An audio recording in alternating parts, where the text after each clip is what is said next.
with a very unique and special talent. Yes.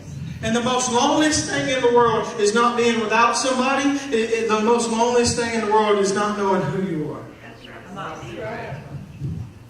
You'll only have peace when you find out what God created you for. See, I chased all those things. I chased drugs, every different kind of drug. I went to clubs. It was cars, paint jobs, rims, sound systems, man. I chased all these other things, all this money, man. I had people working for me. Why? Because I felt powerful, dude.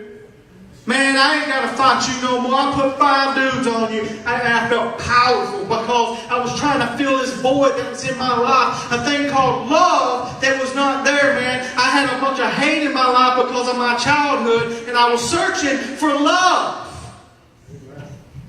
That's what I really lacked, was the love. Amen.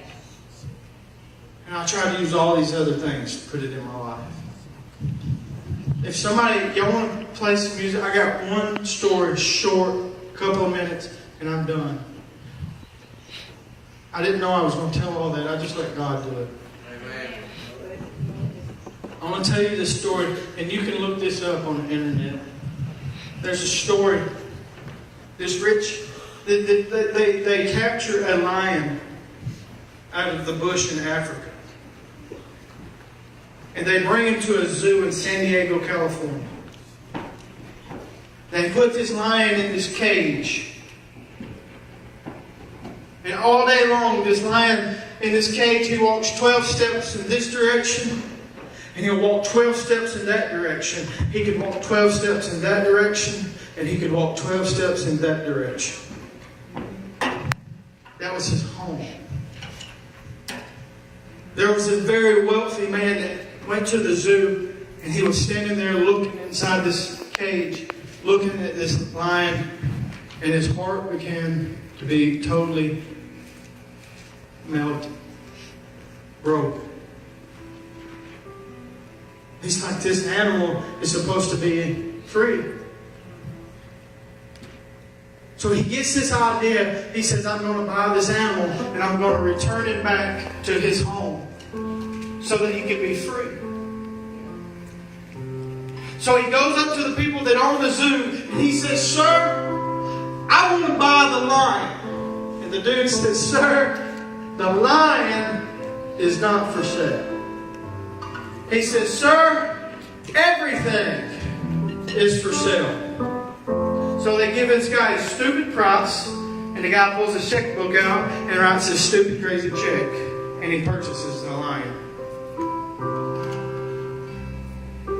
They call up news stations. This is a true story. Google it. They call up news stations. They line all this up. They make a big deal out of it. We're going to take this lion back to the African bush, and we're going to set him free. We're going to capture it on the camera, and then when he takes off back into freedom, maybe we can see it, kicks, destroys, eats. So they get it all set up.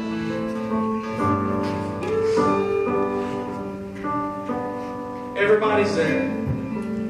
Everybody's watching. They raise the door up on this cage, and this lion boldly walks out of this cage. And he walks 12 steps in this direction, and 12 steps in this direction. He walks 12 steps in that direction, and 12 steps in that direction.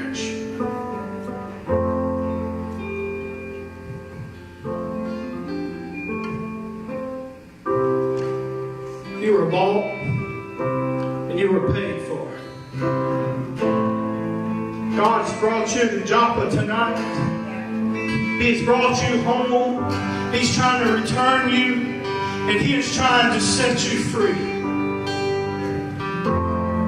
God has brought you this far to open the door in your life so that you can have freedom, so that you don't have to follow a rap star, so that you don't have to follow Beyonce, so that you don't have to follow your peers in school. God has brought you here tonight to open the door in your life, to send you back out into freedom. But if you're not careful, you're going to go through those doors, and you're going to go home living like you're in a cage.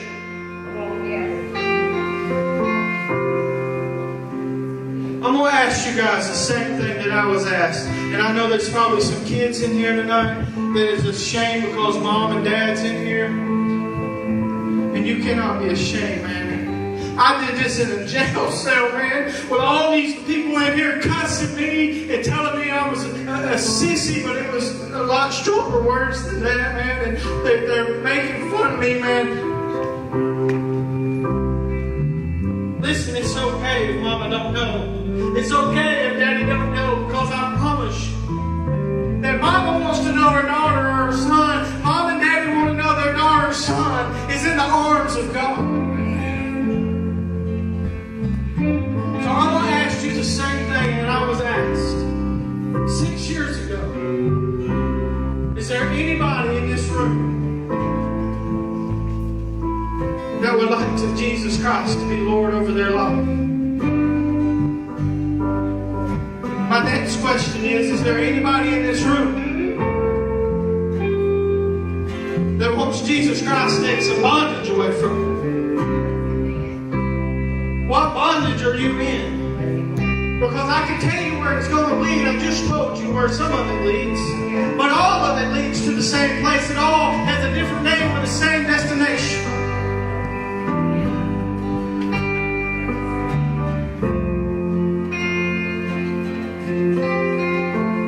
Is there anybody in this room that needs healing? Are you hurting anywhere in your body?